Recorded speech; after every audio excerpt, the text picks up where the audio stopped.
Pour le match de demain, effectivement, faut qu'on se concentre sur le Red Star et qu'on fasse l'effort tous. Ça commence par nous déjà, le staff, de se focaliser et de porter notre attention sur ce match-là, parce qu'en soi, ce match-là déjà demande une concentration totale et on n'a pas les moyens de mettre 1% de notre énergie ailleurs que dans la préparation de ce match-là. Maintenant, j'ai bien dit qu'il fallait qu'on fasse l'effort et que c'était pas toujours facile. On va parler d'un rendez-vous important, on va quand même malgré tout dire que quand on attaque la phase retour et qu'on reçoit le leader, on a un beau challenge devant nous et que malgré tout ce genre de match, on a une forme d'attente et c'est logique, c'est légitime. Donc il faut se mettre à la hauteur de cette belle affiche. Après, savoir si c'est un test, un tournant, non, je pense pas parce qu'il reste toute une phase à jouer et que à la limite, je dirais que pour la première place, je pense que tout le monde est à peu près aligné pour dire que le Red Star a une forte avance et que c'est une équipe qui domine quand même son sujet. Après, donc c'est plutôt un match de gala, mais il y a une incidence quand même malgré tout sur le haut de tableau, et notamment pour le Red Star, s'il avait un bon résultat, il prendrait encore une option supplémentaire. Alors moi de mon côté avec mon staff et la direction, on a tout fait pour que ce soit une semaine normale, mais que dans la préparation du match, on fasse des choses aussi différentes et encore plus pointues parce que et là je parle pas de la semaine, je parle du match parce que dans mon esprit, quand on reçoit le leader et quelle que soit notre place au classement, c'est toujours un challenge et c'est toujours un peu un challenge collectif d'essayer de faire tomber celui qui est le leader du championnat, et ça c'est pour tous les niveaux pareil, tu dois te mettre à la hauteur et tu dois quelque part mettre les petits plats dans les grands pour être à la hauteur de cette réception-là. Donc il faut qu'on soit à la hauteur, après il y aura un résultat qui sera ce qu'il sera, mais il faut que nous on réussisse notre match. Si on le réussit, peut-être que ça suffira pour faire un résultat, peut-être pas, mais il faut qu'on le réussisse. Mais je le souhaite fortement, oui, je pense que tous les joueurs sont comme moi, on partage la même envie sur ce match-là, la même motivation. Oui, alors c'est vrai que c'est très particulier, c'est vraiment un mois de janvier bon, qui s'est terminé, mais on a vécu tellement de grands moments qu'il nous a fallu un petit peu de temps pour redescendre, et je pense que le fait de ne pas avoir joué le week-end dernier de match officiel, c'était plutôt bien pour nous. Revenir sur une affiche comme celle-ci, ça évite, je pense, de penser trop vite au match d'après. En tout cas, il faut pas se tromper. Le match le plus important, c'est celui-ci, et l'autre après, ce sera Gaulle. Celui du milieu, il est important, mais il est très différent dans son importance. Ça dépend quel sens on donne au mot importance. Celui d'après, il est plaisant, il est excitant, c'est brillant, il y a des étoiles, mais en termes d'importance, ce sont ces deux matchs-là les plus importants. Bah déjà, il y a un élément dans leur jeu qui est quand même à relever, que c'est une équipe qui a un modèle de jeu très bien identifié et partagé. C'est-à-dire que les joueurs savent ce qu'ils ont à faire, et quand on l'analyse, on n'analyse pas une équipe de nationale, on analyse une équipe qui a des certitudes dans son jeu qui sont d'un autre niveau. Après, ça s'est pas fait tout de suite, il faut quand même rendre à la direction du Red Star ce qu'il lui doit, c'est une équipe qui a été stable. Il y a des joueurs qui sont là depuis quasiment l'arrivée d'Habib Beye sur le banc, et chaque année, ils ont pris 4 joueurs, 3-4. Et finalement, c'est un ou deux titulaires par an qui bonifient l'équipe. Et c'est la seule recette, en fait, pour monter. Si on doit penser qu'il y a une recette, celle-là, c'est prendre un groupe, démarrer l'année 1 avec, se tromper le moins possible, améliorer et peaufiner. Et le staff technique, c'est ce qu'ils ont fait. Ils ont rajouté des compétences dans le staff et rajouté les 2-3 joueurs qui amènent une plus-value. Et si on fait ça sur 3 ans, généralement, on n'est pas loin du compte. Malheureusement, parfois, il faut savoir garder ses joueurs. Faut savoir faut savoir ne pas se tromper dans son recrutement, donc ça demande quand même des compétences, mais ils ont employé la bonne méthode, je pense. Donc c'est pour ça que normalement cette équipe-là ira au-dessus. Après, ils n'ont pas besoin de faire autre chose. Après, le fait d'avoir de l'expérience, ça peut peut-être les amener parfois à prendre tout en compte, mais je pense que c'est une équipe, en tout cas de ce que je vois, elle est tout le temps concentrée sur sa feuille de route, sur ce qu'elle doit faire. Après, j'imagine bien une adaptation ou deux dans le système de jeu ou dans les positionnements des joueurs. Peut-être, il faut qu'on soit prêt aussi à ça. Mais je les vois, bon, c'est eux les leaders. Donc, quand t'es leader, tu viens et tu essaies d'imposer ton football. Ça peut être un match à 100 à l'heure, hein. Ça peut être un match à 100 à l'heure. Mais je crois qu'ils aiment encore plus ça que nous parce qu'ils ils ont vraiment des arguments athlétiques. Il faut aussi qu'on soit capable parfois de le contrôler le match. Voilà, mais non, mais ça va être un match avec du rythme et de l'intensité. Ils ont des profils athlétiques, ils ont beaucoup de vitesse.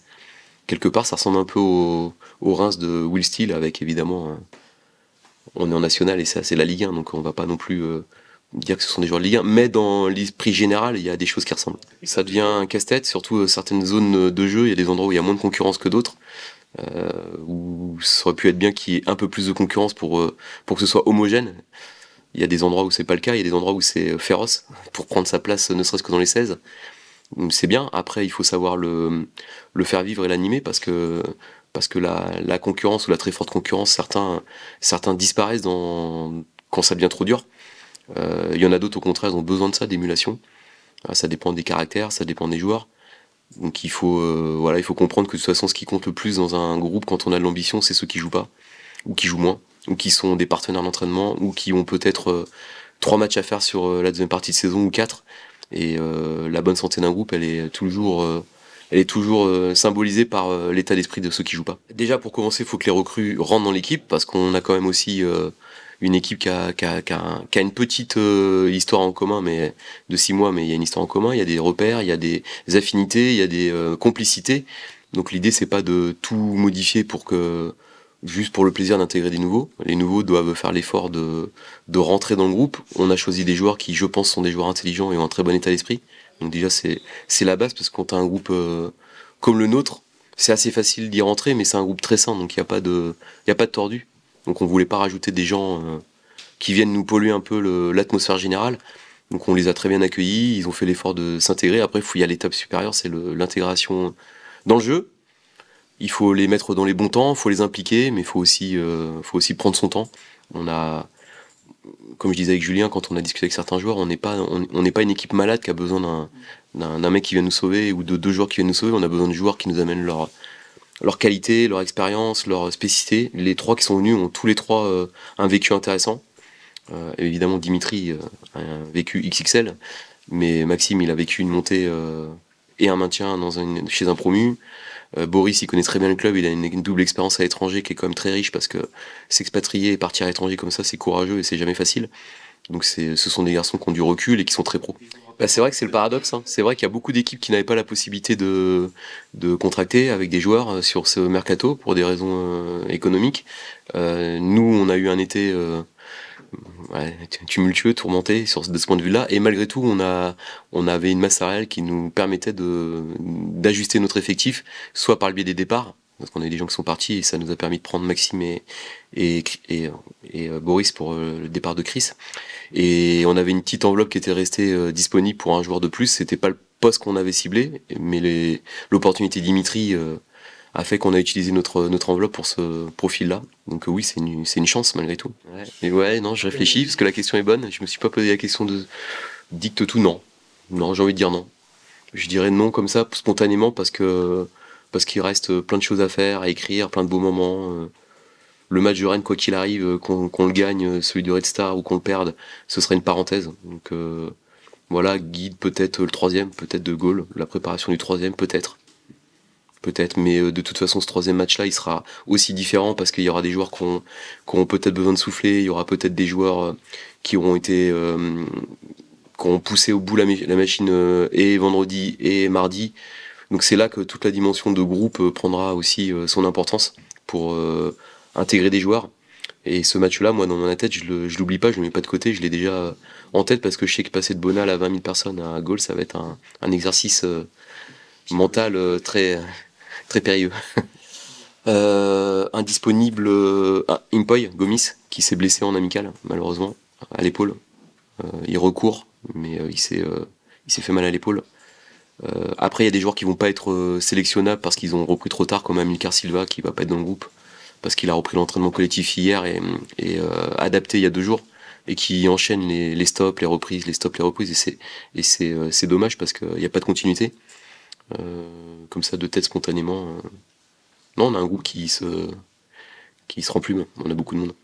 Ouais, direct, penser au match, oublier Rennes pour l'instant, penser Red Star, parce que voilà, c'est le plus important. Le championnat, la Coupe de France, c'est un plus. Donc vraiment, ouais, penser Red Star et se donner à fond là pour Red Star. Ouais, c'est sûr. D'ailleurs, ça a été une étape qu'on n'a pas su franchir, parce que voilà, c'était la première grosse épreuve, on va dire. On n'a pas su répondre présent. Après, on s'est rattrapé à Dijon, où on a su passer le cap pas reproduire les mêmes erreurs. Et demain, je pense qu'on doit faire pareil. Moi, nous, dans le groupe, en vrai, on est tous, on reste humble, hein, parce que voilà, si on commence à prendre la grosse tête, à se dire on a sorti de Ligue 1, de Coupe de France, bah voilà, ça va vite nous retomber dessus. Donc non, on parle entre nous, on sait que voilà, faut rester humble en fait. C'est, je, rester humble, je pense, c'est ça, hein. Mais c'est facile. Bah oui, c'est sûr. Bah, comme j'ai dit, vu que c'est les leaders, je pense que les faire tomber, ça va nous donner encore plus d'énergie et encore plus envie d'aller chercher la première place. Ouais, bien sûr, avec Alex devant, les remplaçants, Zoé, tout le monde. Je pense que tous les attaquants, on a tous les capacités pour. Et même défensivement, je pense qu'on est solide, donc ça peut le faire demain. Bah après, on s'y attendait un peu quand les équipes travaillent sur nous. Je pense qu'elles cherchent à nous bloquer. Mais après, c'est là où nous aussi on doit progresser, savoir changer son style de jeu aussi pour bah, les embêter eux et que ce soit pas eux qui nous embêtent. Ah, toujours, hein. Franchement, quand on joue à Bonal, là, c'est toujours un bonheur. Ouais, quand je joue les derniers ou les premiers, toujours du monde, toujours du bruit, et ça fait toujours plaisir. 1, 3, 5, on prend. Ouais, 3 points le plus important. Ouais, 3 points.